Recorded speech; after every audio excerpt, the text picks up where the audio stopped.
మల్కాజిగిరి జిల్లా Peerzadiguda municipal corporation 6వ డివిజన్లో ఒంగూరి పరమేశ్ అనే కాంగ్రెస్ నాయకుడు పెద్దవారు ఇల్లు కట్టుకుంటుంటే బెదిరించి డబ్బులు డిమాండ్ చేస్తున్నాడని స్థానికులు వాపోతున్నారు. పిర్జాదిగూడ గుట్ట ప్రాంతంలో మహేష్ అనే స్థానికుడు 300 గజాల స్థలంలో 30 ఏళ్ల నుండి బర్లు కట్టేసుకుంటుంటే తమ స్థలంలోకి ఒంగూరి పరమేశ్ అనే కాంగ్రెస్ నాయకుడు వచ్చి స్థలము మీది కాదు ప్రభుత్వ భూమి అంటూ బ్లాక్మెయిల్ చేస్తున్నాడని అన్నారు. ఒంగరి పరమేశ్ గతంలో చిట్టీలు వేసి డబ్బులు ఇవ్వకుండా చాలా మందిని మోసం చేశాడని, అలాగే స్థానికంగా ప్రభుత్వ భూమి కబ్జాలకు పాల్పడుతున్నాడని, అలాగే ఇంతకీ కరీం అనే మరో కబ్జాకోరుడు తోడై స్థానికులు ప్రజలను వేధిస్తున్నారని అన్నారు. వీళ్ళ అరాచకాలు అడ్డుకుంటున్న బీఆర్ఎస్ కార్పొరేటర్ కోల్తూరి మహేష్ అతని తమ్ములను ఎదుర్కోలేక అన్యాయంగా వారిపై ఆరోపణలు చేస్తున్నాడని అన్నారు. ప్రజలు తప్పకుండా వీళ్లకు బుద్ధి చెప్తారని, కాంగ్రెస్ పార్టీలో ఉన్న తమను కూడా వేధిస్తున్నారని, వెంటనే ఒంగూరు పరమేశ్ లాంటి వారిని కాంగ్రెస్ పార్టీ అధిష్టానం సస్పెండ్ చేయాలని వారు డిమాండ్ చేస్తున్నారు.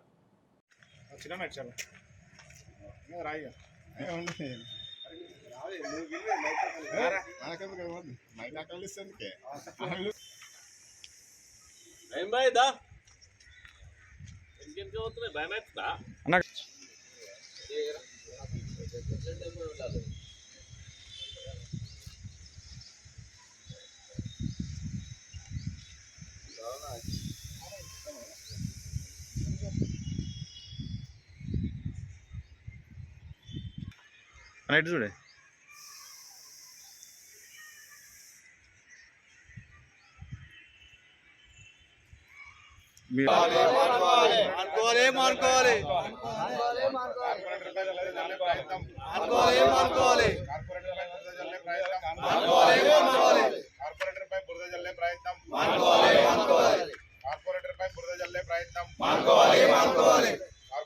బురద జల్లే ప్రయత్నం కొంతమంది వ్యక్తులు చేస్తున్నారు. కాంగ్రెస్ పార్టీ కార్యకర్తలు. ఒంగూరి పరమేశ్ అనే వ్యక్తి, ఆయనకు ఎటువంటి అవగాహన లేదు, ఎటువంటి అది లేదు. నలుగురు చెప్పంగానే వచ్చి నేను ఆ కబ్జా మహేష్ తమ్ముళ్ళు, కార్పొరేటర్ మహేష్ తమ్ముళ్ళు మహేష్ కలిసి ఈజా కబ్జా చేసి రాజా కబ్జా చేసిరు అని చెప్పడం జరుగుతుంది. నీ దగ్గర ఏమైనా పేపర్లు ఉంటే తీసుకొని రా, మేము కూడా మాట్లాడతాం దాని గురించి. లేదంటే నువ్వన్నా ఒక 2 ఎకరాలు అమ్ముకున్నావు, మా దగ్గర ప్రూఫ్లతో సహా ఉన్నాయి. ఇక్కడ మన పాతిల్లాలో ఒక అద్దె ఎకరం అమ్మినావు, ఇక్కడ government school survey number 199 survey number నీ యొక్క 168 సర్వే నెంబర్లో కలుపుకొని నువ్వు అమ్ముకున్నావు.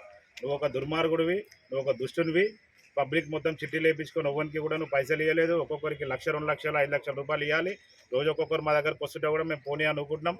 ఇప్పుడు ఈ యొక్క ల్యాండ్ ఏదైతే ఉందో, ఈ యొక్క 600 గజాల జాగా అన్న వేడుందో చూపి 600 గజాల జాగా, ఇది 300 గజాలు ఉంది. ఆయన మేము చిన్నప్పటి నుంచి చూస్తున్నాం. వాళ్ళ ల్యాండ్ ఇది. నారా మహేష్ అని చెప్పి ఈయన ఓనరు, ఈయన ల్యాండ్ అది. ఈయన ల్యాండ్ కబ్జా చేస్తున్నారు అని చెప్పి నువ్వు దుష్ప్రచారం చేస్తున్నావు. నీ దగ్గర ఏమైనా డాక్యుమెంట్లు ఉంటే తీసుకొని రా, మేము మాట్లాడతాం.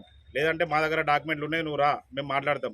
నీ మీద నేను పరువు నష్టం దావా వేయడానికి నేను సిద్ధంగా ఉన్నా, నువ్వు ఎదుర్కోవడానికి సిద్ధంగా ఉండు. నీకు దమ్ముంటే రాజకీయంగా ఎదుర్కొను. కార్పొరేటర్ గారు చేస్తున్న కార్యక్రమాలను చూసి నువ్వు ఓర్చుకోలేక నీ ఇష్టం ఉన్నట్టు దుష్ప్రచారం చేస్తే ఊరుకోనికి ఏం లేదు. బట్టలు ఇప్పి రోడ్డు మీద కొడతాం ఏమనుకుంటున్నావు? ఇప్పటిదాకా పోనీ అనుకున్నాం, కానీ ఇప్పుడు ఊరుకునేది లేదు. ఏడికాడికి చూసుకుందాం. ఏదైనా ఉంటే ఫేస్ టు ఫేస్ రా. నువ్వు వాళ్ళ జాగా తీసుకొచ్చి గరిపోలా తీసుకొచ్చి మేము కబ్జా చేసినామంటే నీకు ఎట్లా కనిపిస్తున్నాం? అవగాహన ఉందా నీకేమన్నా? ఓ లీడర్ అంటున్నావు, తెల్ల బట్టలు వేసుకొని రోడ్డు మీద తిరుగుతున్నావు, రాత్రి తాగింది దిగక మాట్లాడుతున్నావా, లేకుంటే ఏం మాట్లాడుతున్నావు? నువ్వు ఏదైనా ఉంటే నువ్వు వచ్చి ఫేస్ టు ఫేస్ మాట్లాడు. నా ఆఫీస్ నీ ఇంటి ముంగట్నే కదా, దూరం అయితే లేదు, వచ్చి మాట్లాడు. రాజకీయంగా ఎదుర్కో. పాపం వాళ్ళని తీసుకొచ్చి వాళ్ళ జాగా పెడితే ఏమన్నట్టు నువ్వు అమ్ముకోలే, నీ దొడ్డి జాగా నువ్వు అమ్ముకోలే. అది ఎకరం అమ్ముకున్నావు, వీడు అది ఎకరం అమ్ముకున్నావు, ఎకరంన్నర అమ్ముకున్నావు. నువ్వు పార్టీ పరువు తీస్తున్నావు. కాంగ్రెస్ పార్టీలో ఉన్నావు. వాళ్ళు అట్లో ఇట్లో చేసి పార్టీని లేపుకుంటుంటే ఆ పార్టీని నువ్వు ఫిర్యాదులో సర్వనాశనం చేస్తున్నావు. ఆ పార్టీ ఎవడు పెట్టుకుంటున్నావు? నేను ఆ పార్టీ పరువు తీస్తున్నావు నువ్వు, కాంగ్రెస్ పార్టీ పరువు. చెప్తున్నాం, నీకు మర్యాదగా చెప్తున్నాం. ఇంకొకసారి మా పైన దుష్ప్రచారం చేయడం అనేది ఉంటే, నీ దగ్గర సబ్జెక్ట్ ఉంటే పేపర్లు పెట్టుకొని మాట్లాడు. నీ దగ్గర ఎటువంటి పేపర్లు లేకుండా మా పైన దుష్ప్రచారం చేస్తే బట్టలిప్పి, మళ్ళీ చెప్తున్నా, బట్టలిప్పి కొడతాం. నీ నాన్న మీ ఇంటి ముంగట ఏమనుకుంటున్నావు? మర్యాద ఉండదు. కార్పొరేటర్ మీద ఎటువంటి దుష్ప్రచారం చేసిన కార్పొరేటర్ ఒకవేళ మంచోడు కాకపోతే ఇంతమంది ఎందుకుంటారు కార్పొరేటర్ వెనకాల? ఒకసారి మీరు ఆలోచించండి. డివిజన్ మొత్తం తిరగండి. ఆయన ఏమైనా తప్పు చేసిండా, ఏమైనా చేసిండా? ఎల్లప్పుడూ ఆయన ప్రజల కోసం పనిచేస్తాడు, ప్రజల కోసం ఉంటాడు ఆయన. మేమే అదొకటి ఇదొకటి చెప్తే మనకు ఎందుకు అవసరం లేదంటాడు. దీంట్లో పోవద్దు, మనం మంచిగా ఉండాలని చెప్తాడు. అట్లాంటి వ్యక్తి మీద నువ్వు దుష్ప్రచారం చేస్తావా? నువ్వు దమ్ముంటే రాజకీయంగా ఎదుర్కో, తప్పులేదల్లా. మేము వద్దంటలేం. నువ్వు తీసుకొచ్చి ఎవరో ల్యాండ్ తీసుకొచ్చి, పాపం వాళ్ళు ఎంతో కష్టపడి పెట్టుకున్న ల్యాండ్ ఇది. నువ్వు ఆ ల్యాండ్ మా ల్యాండ్ మేము కబ్జా చేయడం అంటే ఎంతవరకు నిజం? అది డాక్యుమెంట్లో లేనిది ఏం లేనిది. ఫస్ట్ నువ్వు వాళ్ళ కోరికైతే, ఆ చిట్టీలో వరకైతే ఉన్నాయి, వాళ్ళకి పైసలు ఇచ్చినాక నువ్వు రాజకీయంలోకి దిగు. అప్పటిదాకా నీకు అవసరం లేదు రాజకీయం, గెలవగిట్ల నువ్వు. కావాలంటే వ్యక్తులనే కొంచెం కూడా సరే.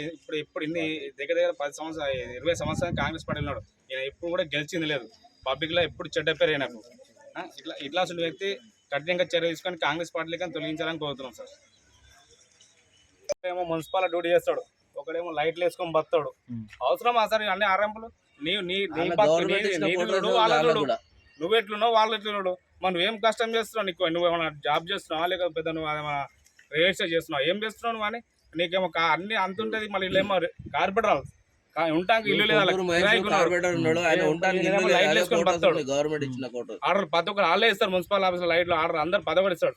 ఇక మున్సిపల్ డ్యూటీ చేస్తాడు. ఇక కబ్జాలు పెడితే గీడనుకుంటారు సార్ వీళ్ళు, కబ్జాలు పెడితే గీడనుకుంటారు. వాళ్ళు కూడా నీళ్ళకి అపార్ట్మెంట్ బిల్డింగ్ కడతారుగా, నీళ్ళకి 4 ఫ్లోర్ 5 ఫ్లోర్ కొట్టి నీళ్ళకి పర్సనల్ కార్ అన్నిట్లో తిరుగుతారు తెల్లపుల్ల. వీళ్ళకి ఏం అవసరం డ్యూటీ చేయడం? మరి కార్పొరేట్ తమ్ముళ్ళేగా కబ్జాలు పెట్టడం, మొత్తం గుడ్డ కబ్జా పెట్టి ఏదో చేస్తారు.